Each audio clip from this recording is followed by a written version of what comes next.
Fordola, have you been waiting here all this time?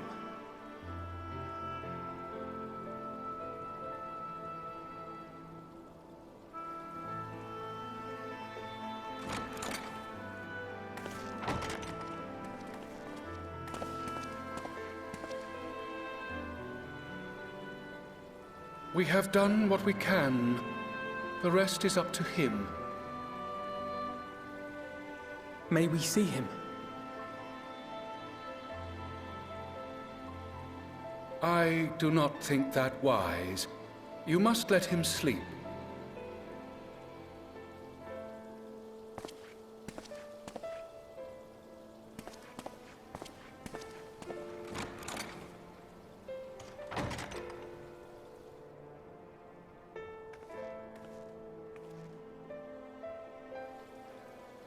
Thank you for bringing him back. He owes you his life.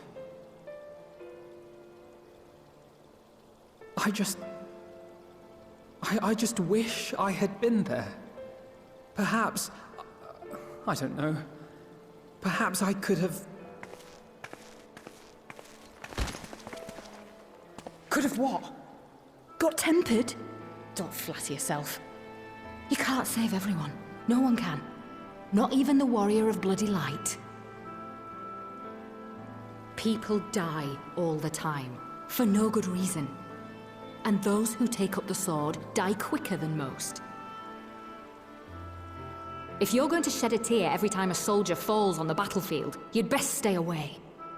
It's no place for the weak of heart. It may be that victory cannot be won without cost.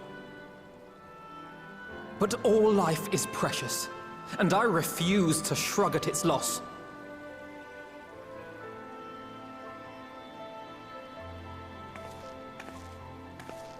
All life is precious! You need to grow up, little man. Before your sparkling ideals get everyone killed.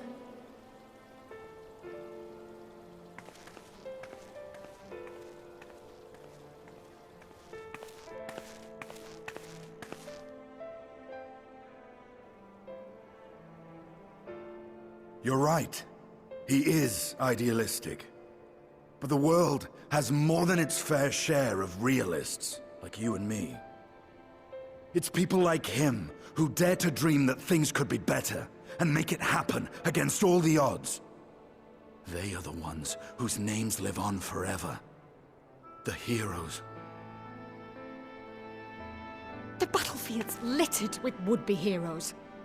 At this rate, you lot'll be next. And what'll become of your precious dreams then? They'll be gone. Like dust on the wind.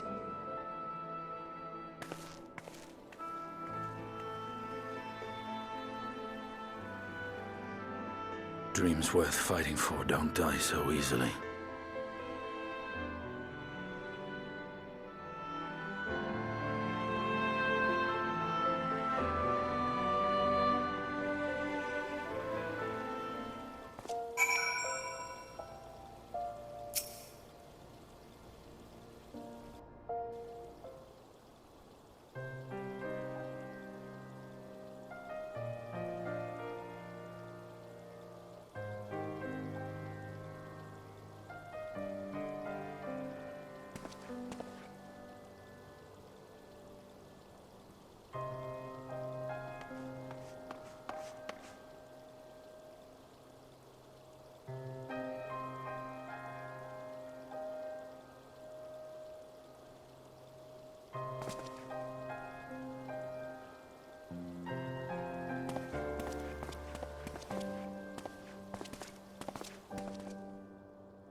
Your Grace, pray forgive us our lateness. Think not of that. I understand a close comrade of yours was wounded in the line of duty. Arenvold. It was at the Alliance's behest that he risked all, and we are grieved to hear of his condition. Rest assured, he will receive the finest care our chirurgeons can provide. On that you have my word. Now, we would share with you the findings of the mission. Pippin, pray relate to our guests the details of Fordola's account.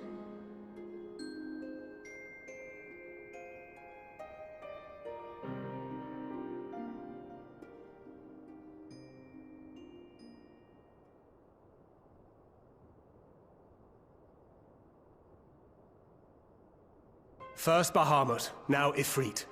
Or Lunar Ifrit, as Fan Daniel would doubtless have it. 'Tis now all but certain that the towers were conceived to facilitate the summoning of primals by those imprisoned within. Less certain is the means by which the Telophoroi constrain the wills of said entities to enact their designs in defiance of the pleas of their victims. Mayhap they do not.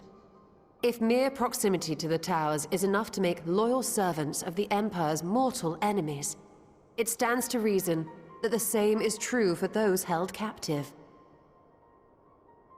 They invoke their gods for the good of Garlemald, and in their disturbed state of mind, summon a primal whose form reflects their own alteration. It all begins to make sense. Upon closer inspection, I realized that the towers bear a striking resemblance to a much larger structure which Urianger and I observed from afar during our visit to the Imperial capital.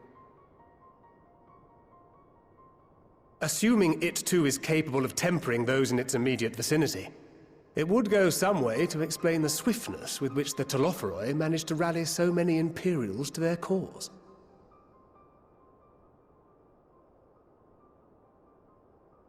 While the situation in Garlemald is indeed troubling, I fear we have more immediate concerns. Ifrit was not the only primal summoned. At approximately the same time, observers at several other towers bore witness to the emergence of further such entities.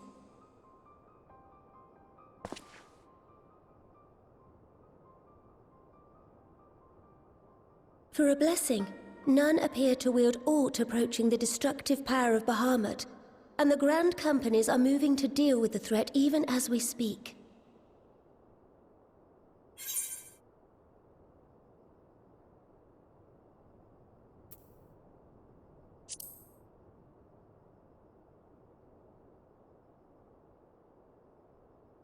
Though we are aware that the task will not be easy, we would call upon the Scions only as a last resort. Pray, conserve your strength for now. After all, it was not so very long ago that you rid us of Bahamut. On which note, I am pleased to report that our talks with the Amalja have reached an agreeable conclusion. They have pledged their full support to our cause. It is our hope that this historic agreement will encourage other tribes to join us at the negotiating table. And I know that I speak for all of the Allied leaders when I say that we will welcome them with open arms at such time as they do. Of course, this was only made possible by the feats of heroism performed at Paglfan. Moreover, we shall not allow the sacrifices of those fallen in battle to have been made in vain. As hope leads to victory, shall victory lead to a new dawn for Eorzea. May these words ever be our guide, Your Grace.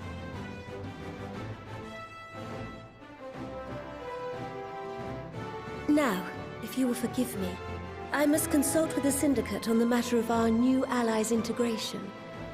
Till next we meet, my friends, I bid you safe travels and blessed respite.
Welcome back.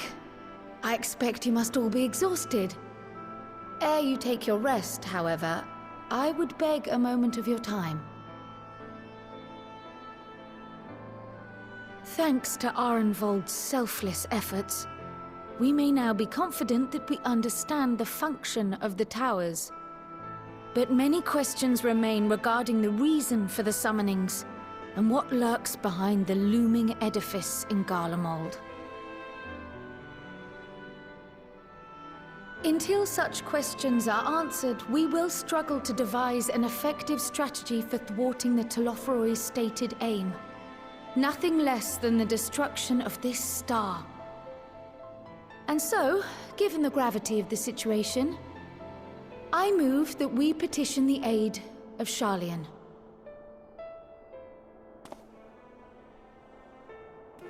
'Tis possible the ancient knowledge preserved within our archives may hide a clue to our enemy's methods.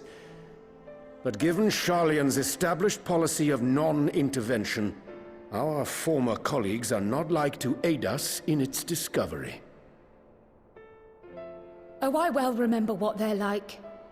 The Forum's barefaced refusal to assist you in the days prior to the calamity must rank as Sharlayan's most shameful act since the Exodus.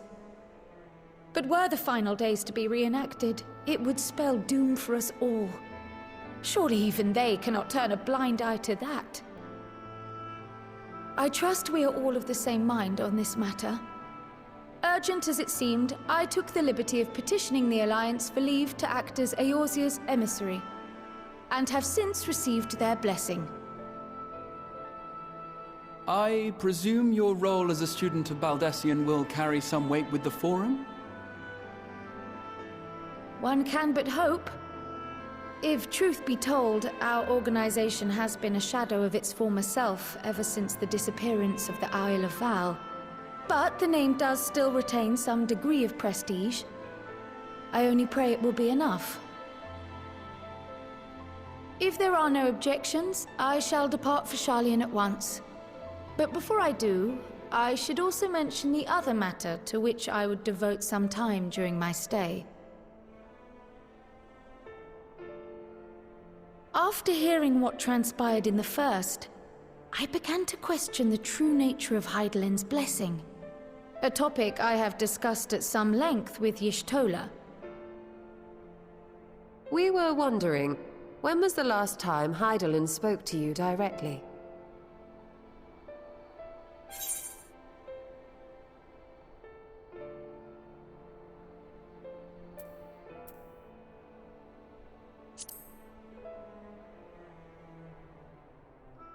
Is the question truly so vexing?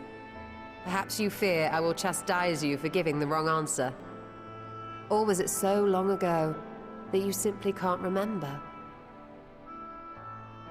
History shows us that Hydaelyn is able to awaken the echo in her chosen, convey her will directly, and grant the blessing of light.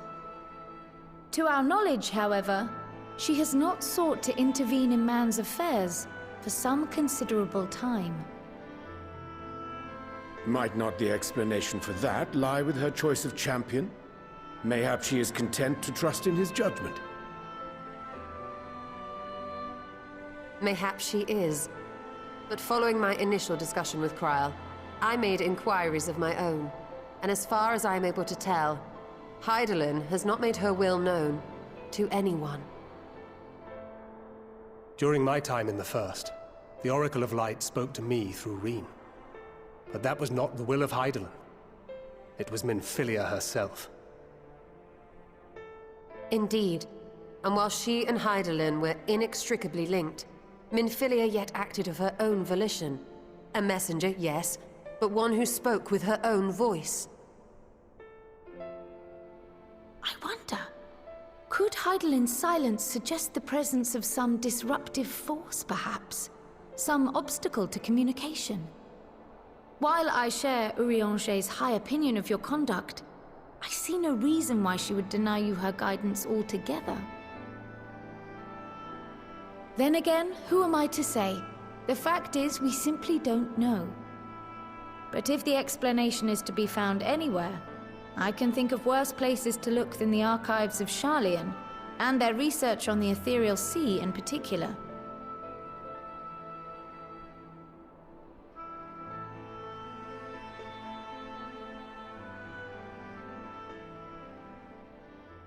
Resolved though I am to go, believe me when I say that I take no pleasure in the thought of leaving you a member short.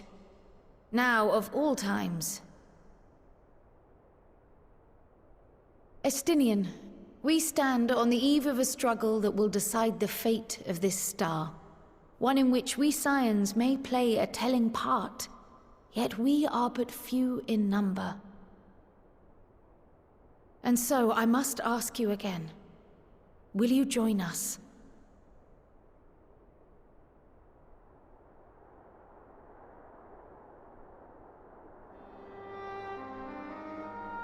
You see the world the way you want it to be.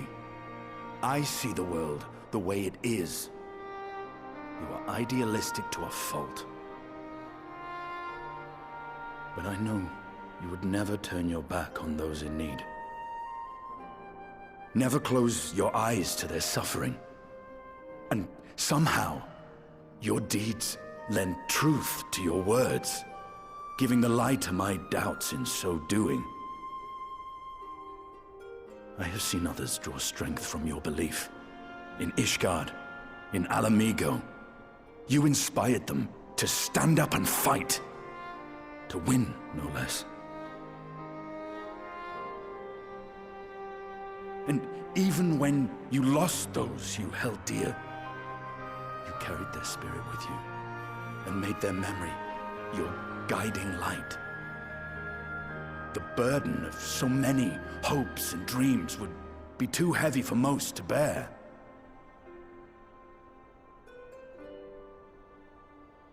But you bear it willingly,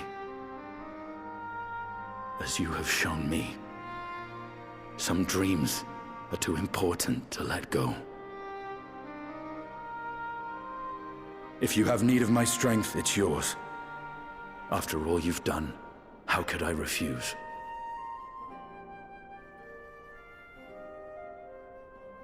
Thank you, Estinian. Whatever challenges await us, I shall not falter. You have my word.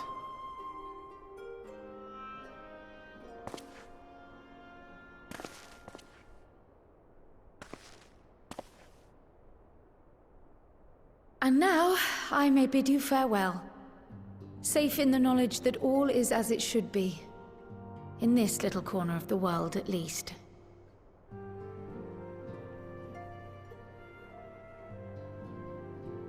You will be sorely missed. Tread warily in Sharlayan, and do try not to let the Forum embroil you in their politics. A forlorn hope, I know, given the individuals involved.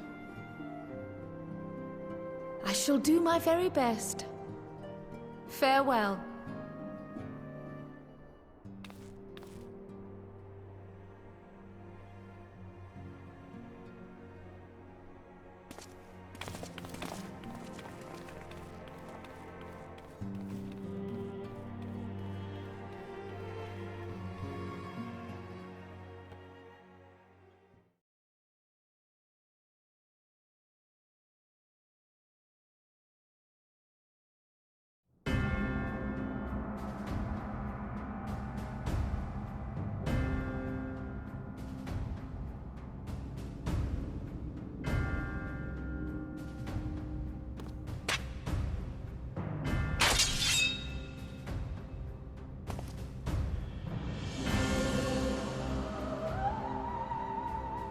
Well, does this one meet with your approval?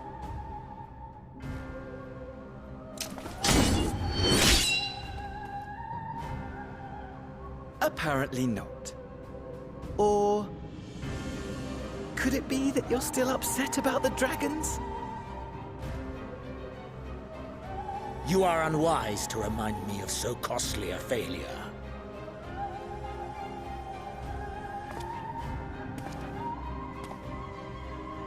It will not affect our plans, I trust. Oh, hardly at all. Though, admittedly, the chances of us being able to procure any more Mericidian dragons are rather slimmer following Tiamat's reappearance.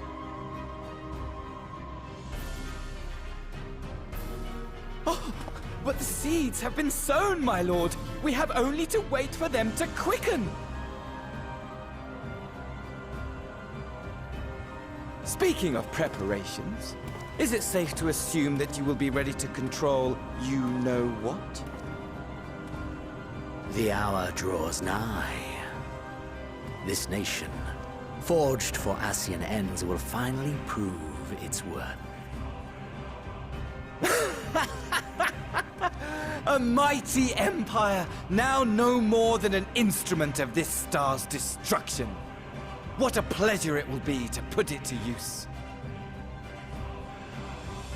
Which brings me back to our earlier topic. My lord, while I appreciate that it is not an easy decision, it really is past time you chose your weapon. There is one that I have been meaning to test.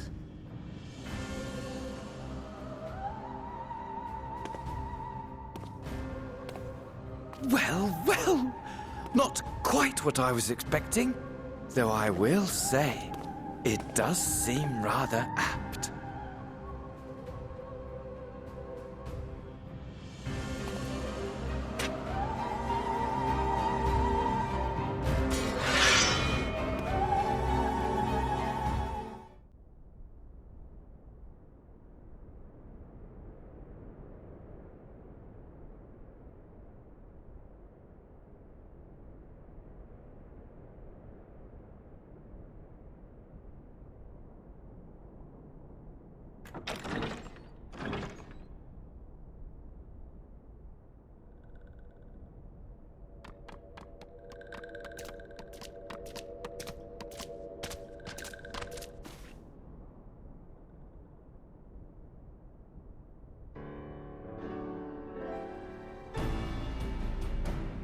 Esteemed guests, you honor us with your presence.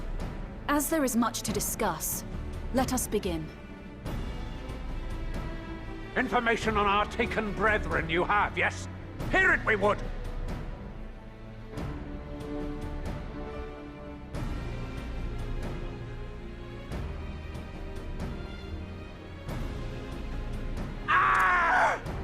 Beyond forgiveness these featherless ones are! With rivers of blood shall they pay! Freed our people must be! We too would see your kin liberated. But ere we attempt their rescue, we must first find a means to negate the risk of tempering. Without that, we will be unable even to approach the towers, let alone contend with their defenders. If all else fails, I've always found cannonballs quite effective. And what of the prisoners? Would you see them slaughtered? Think for a moment. Ponder, consider, think. If Merlwyb truly intended to bombard the towers, she would have done so by now. Remember, we came here to find a solution together, did we not?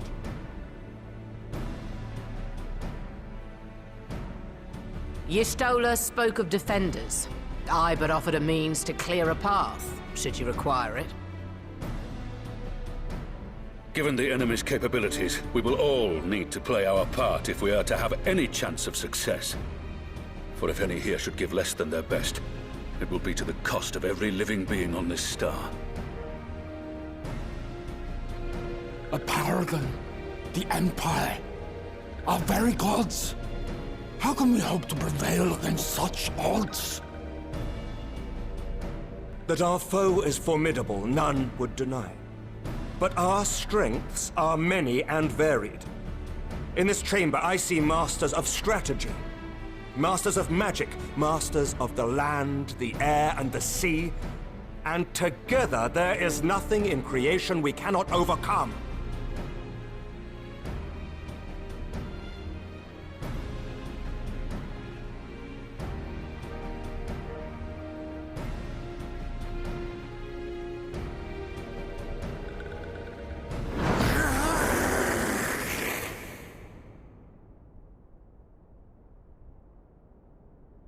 I beg your pardon?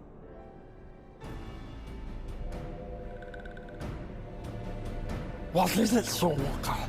Do not express your passion thus. A little city without gills, perhaps? Suffice it to say, I am proud to be counted amongst Eorzea's finest. We Sahagin will play our part. We kobolds have not forgotten the crimes the Overdwellers committed against us in the past. But today we look to the future, as allies united in purpose.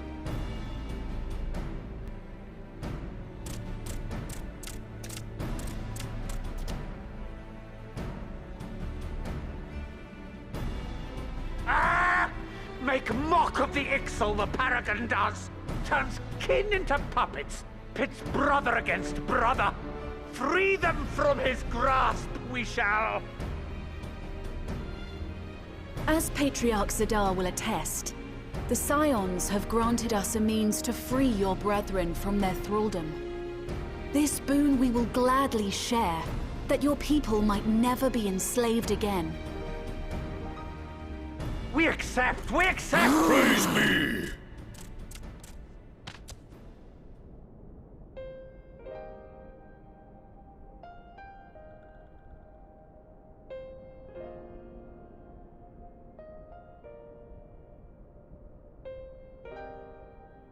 It's taken a while, but I do believe we might be one step closer to a world without primals. Would that Minfilia were here to see it. We still have a long way to go, and we're going to need a lot more Porksies. But we're moving in the right direction.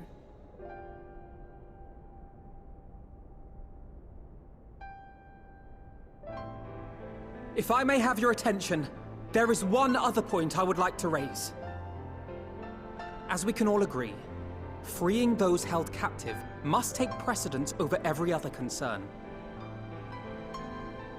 But experience has taught us that none save those with the capacity to resist tempering can hope to enter the towers unscathed.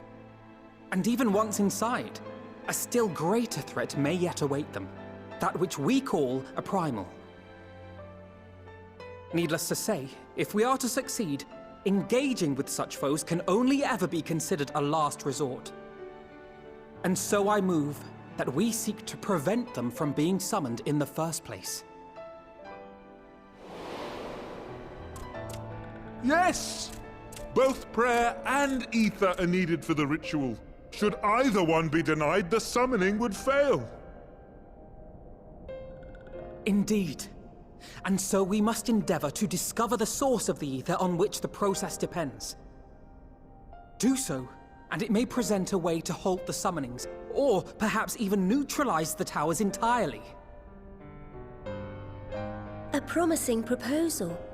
While you are conducting your investigations, however, we will need to remain vigilant, lest the Telophoroi commit further abductions and summon primals ere we have the means to prevent them. To stand a better chance of keeping our enemy at bay, we would do well to coordinate our defensive efforts, sending reinforcements to assist our neighbors when needed. We Amalja would have been overwhelmed were it not for our newfound allies. But say the word, and we shall come.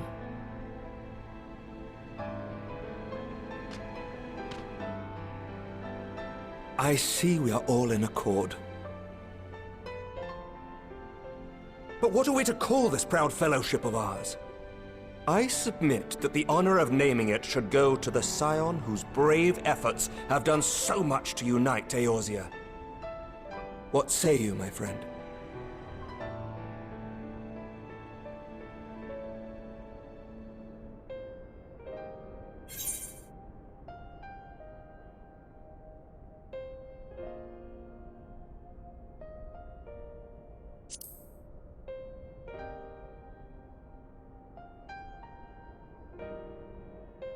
But that's the name I... A fine choice, for there is none here who does not love Eorzea. Aye, in that we shall ever be united. United in our gratitude for the realm that gave us life.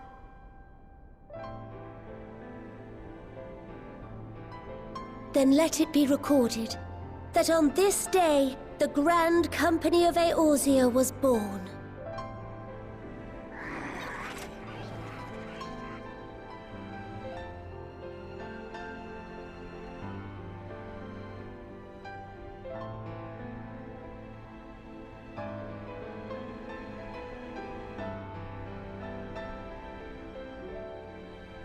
How long have we dreamed of this moment? And now that it's here, Oh, forgive me. Might we speak outside?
Elder Seedsir, I thank you for granting me this audience. I am Fortuno Levea, here in my capacity as representative of the Forum. It is I who should thank you, Master Fortuno, for journeying so far and so swiftly. Would that our first meeting could have been under happier circumstances.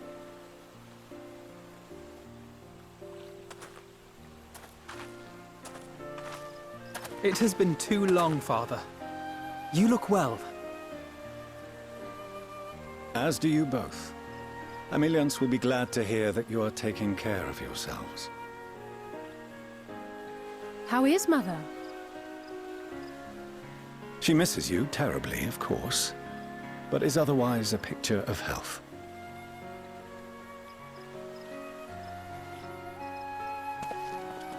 Circumstances apart, I'm grateful that our meeting has afforded me the chance to be reunited with my children at long last. And I believe I also owe you thanks for the hospitality you showed my father, Louiswa, during his sojourn in Eorzea.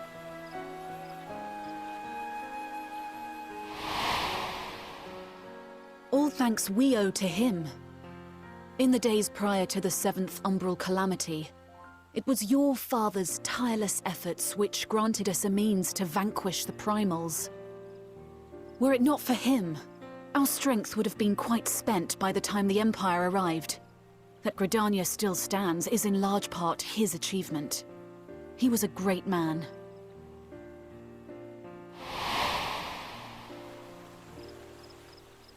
He would doubtless have been moved to hear you say so. I must confess, however, that I opposed his decision to intervene. And my position remains unchanged.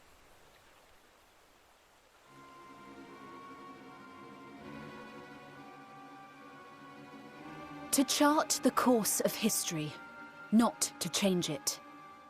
I am familiar with the Sharlayan stance. It is more than that. It is our way of life. Who we are. But I came here not to deliver a lecture, but the Forum's answer to your request. Sharlayan will under no circumstances intervene in the conflict between Eorzea and the Garlean Empire.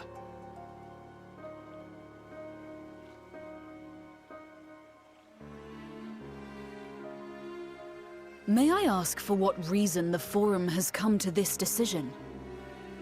The final days spell the end not only for Eorzea, but the entire world.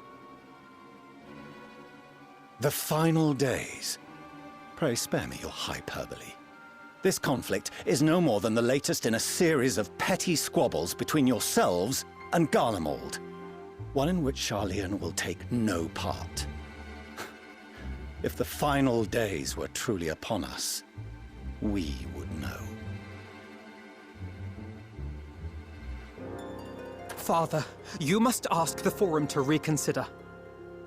You may feel safe on your little island across the waves, but if you imagine the Telophoroi will leave you be, you are mistaken. They mean to kill us all, themselves included. Alphino is right. We have seen what the enemy is capable of, the lengths to which they'll go. This is no time to turn a blind eye. If Eorzea falls, so too will Sharlayan. So if you truly love our homeland, you will join us. Now, before it's too late.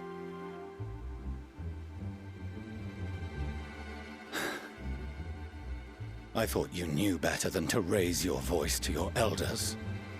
It seems I was wrong. Wrong to ever let you leave, Sharlayan. I consoled myself that your time abroad would instill in you some hint of restraint, of discipline. But I see now that Eorzea has made fools of you both. Have you forgotten why it was that I so vehemently opposed your grandfather's departure? For all his wisdom, his only solution was to go to war. Death, devastation, ruin. Even those who claim victory are scarred for life. What prize could ever justify such sacrifice? It is the duty of the learned to avert such tragedy. By fanning the flames of war, you forsake all you once held dear.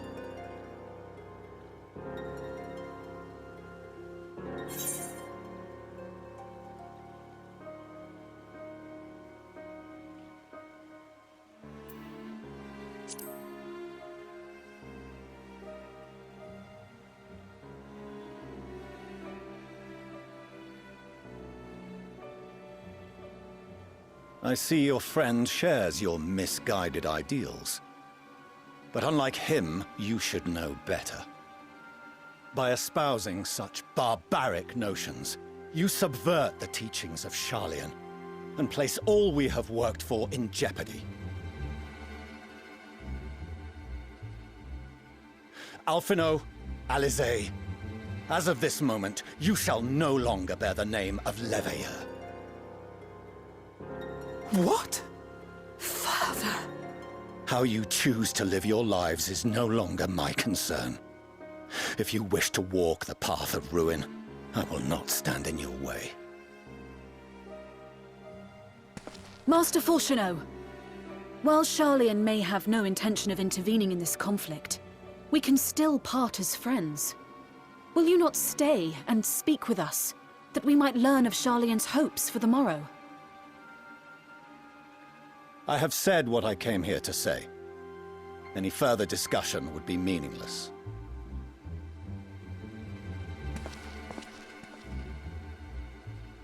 Father! Wait! Don't bother, Alize! How can you stand there and watch him walk away? How can you let this happen?